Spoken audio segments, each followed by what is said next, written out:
नमस्कार सांग माने केमिति अछन समस्त आशा करू आपण माने बहुत भले थिबे आ खुशी मध्ये थिबे। तो आज होची मानवसा माने चित्तौ पाळी हमर कोन कोन हेची आज मो पचरिबा आ मांग पखरा हमर आज कोन भोग लागिची आ हमरा हमरा जे औरा आता हेची डालमा हेची याची तरकारी घाट हेची ये साग भजा ये ला चित्तौ पिठा ये ला चकुली आज तो मांगर बिदिला चित्तौ चकुली आ। तो आज तो हमर किछि माने चैलेंज नाही कारण ओडिया घर परंपरा हिसाब से पर्व पर्वाणी दिन में बाद विवाद कौन स्थान ना। तो से आज आम नॉर्मल खाइबो आपन संगे किछि कथा शेयर करू। तो चलते एबे आज हम वीडियो स्टार्ट करिया विलेज इटिंग ओडिया आम ओडिया आम खाद्य भरी बढ़िया आम परंपरा तार तो भी बढ़िया चलते आरंभ करिया। तो चाकी कहलो केमति को लागुची बहुत बढ़िया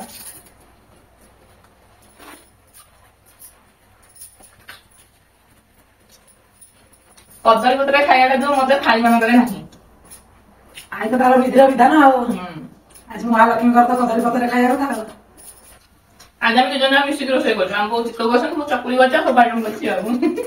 गो आगुर तमे केमि को करी खाउ त हम ना हम गोरिया तो जानि सदी 9टा भाई भोन टाके माने 3 भाई 6 भौणी अजय जाई हमर माने बाहर काम करंदी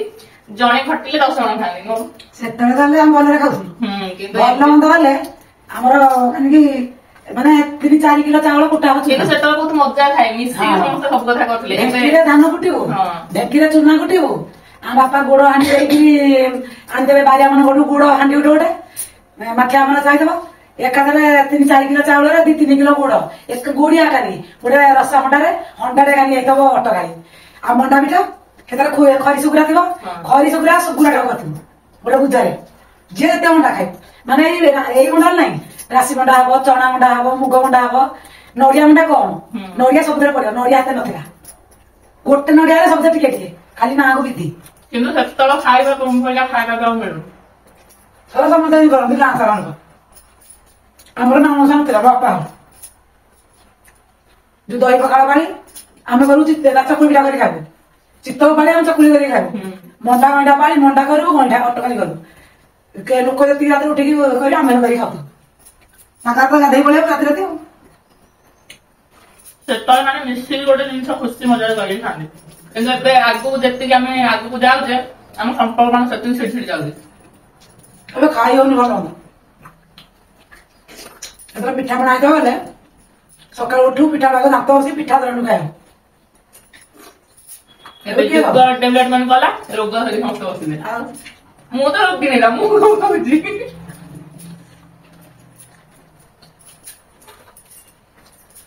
एठी अब अटकाली तापर एडु आउथरे अब लणा सा कथु लणा सा पटकाली तापर आउथरे अब जो एडा कोन बौल मासे हे दिन हले बौल मांडा हो एडी टाण जंतुनी एडा जंतुनी गुडा हो एडी एटा गइडा करी अटकाली भीतर सब पकाओ ताकू काटी काटी तातिया आउ खाउ सकाळु की मजा आउ छे जो हम सब भवन माने सब सा करथु जेतिया हम उडिया जंगल सा बनलो सब कर खाली साबित्रा मसाला बाहला ताकू छाड़ के सब उसा और ना सा कुदर कोने पंचुक नागल चतुर्थी तापर एठू एटा कोन अश्विन मासरे जो नेउसा कुदरे कोने ना ओले अछि किसा गोटे उत्साहत्य गला तापर जति आउ ता समर दसई बसई सब हो से गेले भला मंद सब खाइला न थाउ किंतु भल मंद एकाठी खाइबा निश्चित भल मंद हम भौण माने हमर बड़ गणा थिला गोबरनी पाए दबो एई मुनो से मुनो सब गोटे थाल धरि बसपन जिनि भिकारी बसिला भलिया आउ हम भाईरा ताकते बोला खाते सामना भाईटा ठीक पिलाटा से समझे मेला बसियो आ मध्याटा हम टिंगा भाईटा से इच्छा रे खाइबो नले से दांत बसि नथिबो मु माम मगे देखु दे भाई मो मध्य भाईटा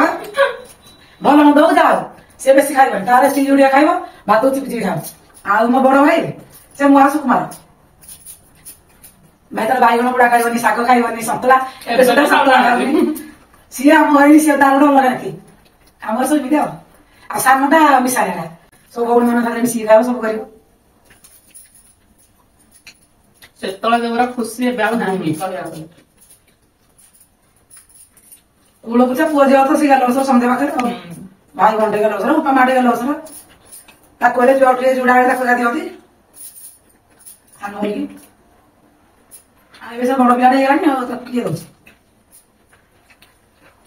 ଆଜି ଗୋଟେ ସତ କଥା କହୁଛି ଗାଁ ବାହାରକୁ କେତେ ବର୍ଷ ହେଲା 10 ବର୍ଷ ହେଲା ନା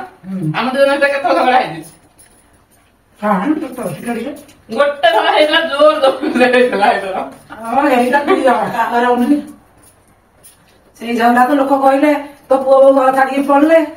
ଆଉ ତତେ ହଇରାଣ କଲେ ଦେଖିଲେ ଆସିକି ଏ ଗୋଟେ ଥରରେ ସବୁ ନାଁ ରଖିଦେଲ ନହେଲେ ଆଉ ନାହିଁ ଲୋକଙ୍କ ଘରେ କେତେ କଣ ଅଛି। ମୋ ବାହାଘର ହେଇଥିଲା 10ମ ପରୀକ୍ଷା ପରେ ପରେ ମୋ ବାହାଘର ହେଇଯାଇଥିଲା ବୟସ କେତେ 14-15 ବର୍ଷ ସେତେବେଳେ ଛୋଟ ଛୁଆ ବୁଦ୍ଧି ମାନେ କା କଥାରେ ମୁଁ ଯାଇନି ଛୋଟ ଛୁଆ ବୁଦ୍ଧି ଏଇଟା କରିଦେବି ସେଇଟା କରିଦେବି ସବୁ ମାନେ ତାଠୁ ଏବେ ଅଧିକ ମୁଁ ବଦଳିଲି ନା ଆମକୁ ପଚାରନ୍ତୁ ବହୁତ ଚେଞ୍ଜ ସାରିଲି ମୁଁ ନିଜେ ଜାଣିନି ତୋ ଘର କଥା କିଏ କାମ କରିବ ତୋ ଘର କାମ ତୁ କରୁ ତୋ ପିଲାମାନଙ୍କୁ କେମିତି ଚଳେଇବୁ କେମିତି ଖୁଆଇବୁ ଆଉ ତୋ ସ୍ୱାମୀ ରୋଜଗାର କରିବ ତୁ ଦେଖିକି କେତିକି ରଖିବୁ କେତିକି ଚଳେଇବୁ ତୁ ଜାଣୁନ ଆଉ ମୋର କଣ ତୋ ପିଲାଙ୍କ ତଳେ ମୁଁ ଗଲି ତୋ ପିଲାମାନେ ଯାହା ଖାଇଲେ ମୁଁ ତାହା ଖାଇଲି ମୋର କଣ ହେଇଛି ମୋ ପୁଅ ରୋଜଗାର କରିକି ଆଣ ତୁ ମତେ ରାନ୍ଧିକି ଦବୁ ମୁଁ କିଛି କହିବାର ନାହିଁ ଆଉ ତମେ ଝଗଡା ତମେ ହଉଛ ମୋର କଣ ଝଗଡା କାହିଁ ହବ ତମର କଣ ଅସୁବିଧା ହେଲା କି ମୁଁ ପିଠା ମୋ ହାତ ଗଳିଲା ମୋ ପିଠା ସରିଲା ଭାତ ଧୁଆ ମୁଁ ଆଗରୁ ଛୋଟ ଛୋଟ କଥା ବେଶୀ ରାଗୁଥିଲି ବର୍ତ୍ତମାନ ଦେଖି ଆମକୁ ସତ କହିବେ ଏବେ ରାଗୁଛି ଏବେ ଆଉ ରାଖିବ ମୁଁ ତ କହିଲି ରୋଷେଇ କରିଥିଲୁ ରାଗୁଥିଲୁ ଏଇଠି କିଏ ରୋଷେଇ କରିବ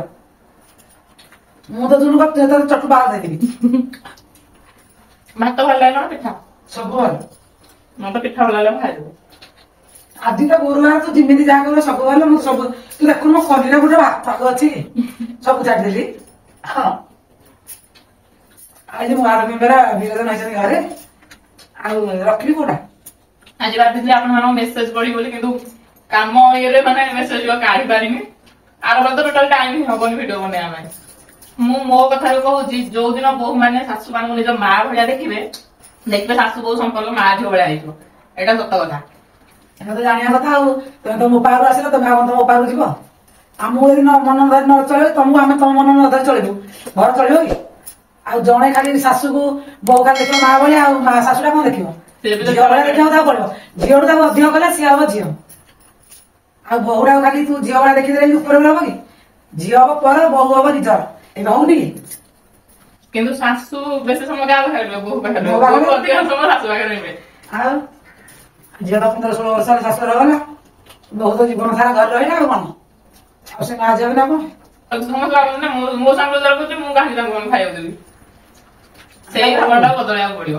ଆମେ ଖାଉଛୁ ଆମ ପିଲାମାନେ ଖାଉଛୁ ସରୁନି ତାଙ୍କେ ଜଣ ଖାଇଦେବ ସରିଯିବ ସେମାନେ ତ ତାଙ୍କୁ ଜନ୍ମ କରିଥିବାର ଆମେ ଆସିଛେ ନା ଆମର ତ ଖାଇବା ସରିଲା ବହୁତ କଥା ଆଜି କହିଦେଲୁ ଭିଡିଓଟି କେମିତି ଲାଗିଲା ନିଶ୍ଚୟ କମେଣ୍ଟ ବକ୍ସରେ ଜଣେଇବେ ରହୁଛୁ ପୁଣି ଦେଖାବା ଗୋଟେ ନୂଆ ଭିଡିଓରେ ପୁଣି ନୂଆ ପନିଶମେଣ୍ଟ ସହିତ ଆଜି ତ ପନିଶମେଣ୍ଟ ନାହିଁ ଆଜି ପର୍ଯ୍ୟନ୍ତ ମତେ ଥାନ୍ତି ମୁଁ ତା ଝିଅ ରାତି ସାରିନି ପୂର୍ବରୁ ମୋ ସାଧା ନେକ୍ସଟ ଭିଡିଓ ଦେଖାବା ଆମ ଭିଡିଓ ଆପଣମାନେ ଦେଖୁଥାନ୍ତୁ ଆପଣମାନଙ୍କୁ ଏମିତି ମା ଲକ୍ଷ୍ମୀ ଭଲ ରଖିଥାନ୍ତୁ ଜୟ ଜଗନ୍ନାଥ।